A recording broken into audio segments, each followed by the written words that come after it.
Hello, my name is Laura Gómez Navarro and I'm a postdoctoral researcher at Utrecht University in the Netherlands. I will be presenting a study entitled The Effect of Ocean Model Tidal Forcing on Virtual Particle Dispersion and Accumulation at the Ocean Surface.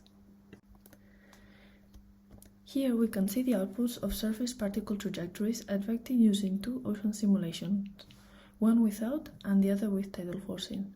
And our question is, does tidal forcing affect the dispersion and accumulation of surface particles?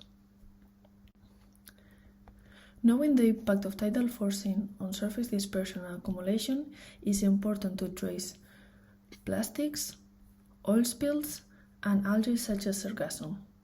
Ocean trajectories are often simulated from ocean velocity outputs from ocean models with a range of different characteristics. But at present, few of these Lagrangian studies use data from models with tidal forcing. Does it have an impact on Lagrangian trajectories? If so, how does it affect the surface accumulation and dispersion of particles?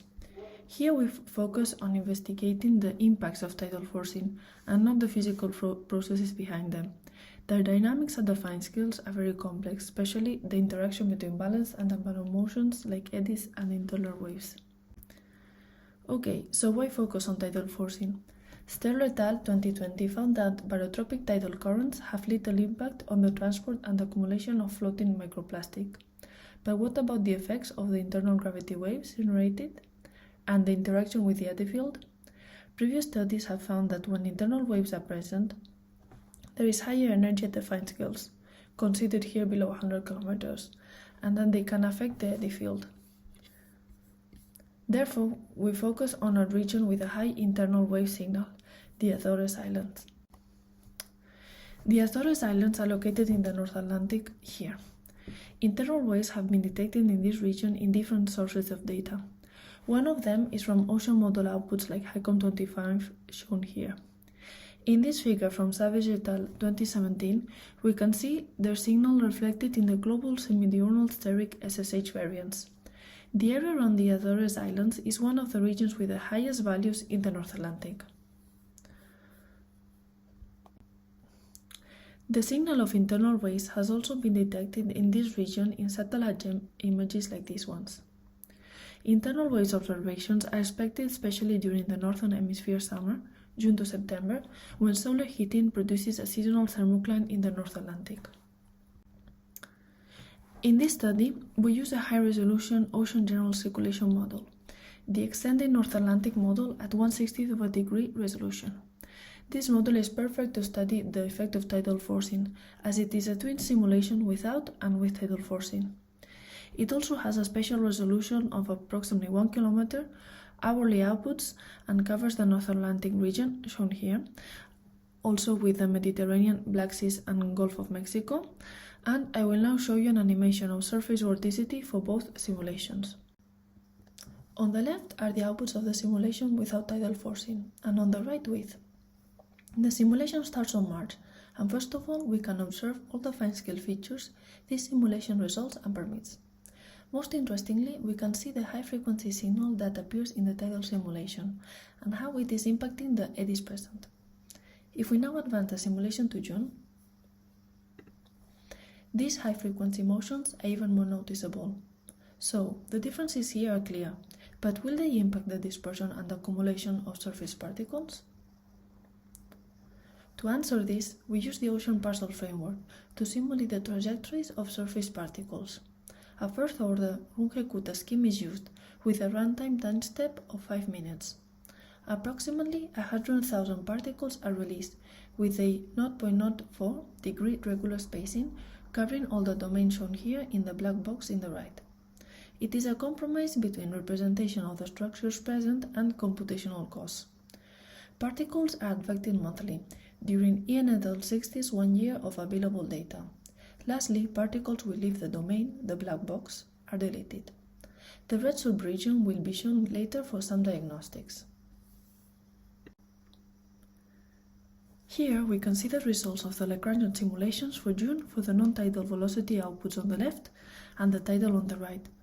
After about 20 days, we can start to see more clearly some of the structures that appear, like this eddy here and this mushroom-like structure and some frontal structures here.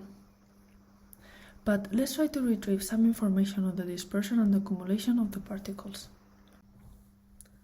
Firstly, to explore the surface dispersion of the particles, we look at the total and cumulative distances traveled by the particles per month. The blue box plots are for the outputs from the simulation without tidal forcing, and the red with tidal forcing. In this box plot of the total distance traveled, we can firstly observe that the particles travel a wide range of distances. The median values then show that for most months, the total distance traveled by the particles is lower for the tidal than the non-tidal simulation. If we now look at the cumulative distance traveled by the particle per month, i.e. the sum of the distance traveled at each time step, the opposite is observed. The median cumulative distance traveled by the particles is higher for the tidal than the non-tidal simulation. A possible explanation could be that due to the increase of high-frequency motions with tidal forcing, the particles oscillate more, reaching higher cumulative distances but lower total distances because of these oscillations. Next, we look at the surface accumulation. A high uncertainty exists when calculating the surface particle density than when you calculate the distance traveled. So we use a range of diagnostics. The first one I show here is the Gaussian kernel density estimation, which we calculate on the last day of each monthly simulation. We can observe a higher presence of very high dense regions, the red color, in the northern hemisphere winter than in the summer, for both simulations. This could be due to the higher number of eddies present in winter than in summer in this region and their capacity to accumulate floating material.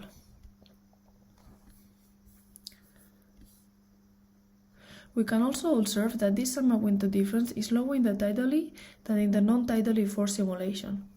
When tides are included, the accumulation is increased in the summer, for example, if we compare these 3 months and these 3 months, and is reduced in winter. For example, when we compare these 3 months, we can see there's less red in these 3 months in the tidal region. Here we now quantify these differences. If we consider high values, the yellow and red regions, i.e. Gaussian KDE values above a value of 0.008, we can calculate the percentage of particles with a high Gaussian KDE. The results per month are shown in this bar plot. During the Northern Hemisphere summer months, the Gaussian KDE values are higher for the tidal simulation, but during winter the opposite happens. More particles have high surface density values in the non-tidal simulation. This could be linked both to the seasonal variability of the eddy field, the higher presence of internal waves in summer, and the interaction of the two. For the next diagnostics on the surface particle density, we focus on the subregion shown here by the black box. Using the non-tidal months as an example, we show this subregion is selected to avoid as much as possible, for all months, regions without particles. These appear as white intrusions and are present in all the months. For example, this intrusion seen here in February. Next, we evaluate the surface density by calculating the 2D histograms per month. For both simulations, we can observe higher particle densities in the Northern Hemisphere winter months, the same as the Gaussian KDE plots, but no strong qualitative difference between the simulations are observed here. To further analyze these 2D histograms, we analyze the 1D probability density functions. The normalized PDFs are all positively skewed. The vertical lines here show the maximum values, for which 7 out of the 12 months are higher for the tidal forcing simulation. No clear seasonal pattern is observed here, and the highest maximum differences are in January and June. No clear pattern is shown by the maximum values, but the 1D histogram skewness could shed some light on the occurrence of these high particle density values. This figure shows the skewness values of the PDFs per month. A seasonal pattern is now observed, with skewness values being higher in the Northern Hemisphere winter. Most importantly, we observe that for all months, except September, tidal forcing increases the skewness, possibly implying then a higher occurrence of extreme values. In this case, this being a high accumulation of particles at the ocean surface. Lastly, we calculate the backward finite time Lyapunov exponents. Lyapunov exponents give us information on the position of oceanic transport barriers. Backward FTLEs reveal convergence zones as areas with high values. They give us more detail at finer scales than the Gaussian KDE and the 2D histograms. When they appear as ridge-like structures in the backward FTLE field, they indicate regions where horizontal steroid can generate fronts and filaments. For example, we can observe some of these filaments in this example figure. To calculate the backward FTLEs, a backward-in-time simulation is done with different characteristics than the previous simulations. Particles are released on a 10 times finer grid in the subregion shown before, and are vectored for 14 days biweekly.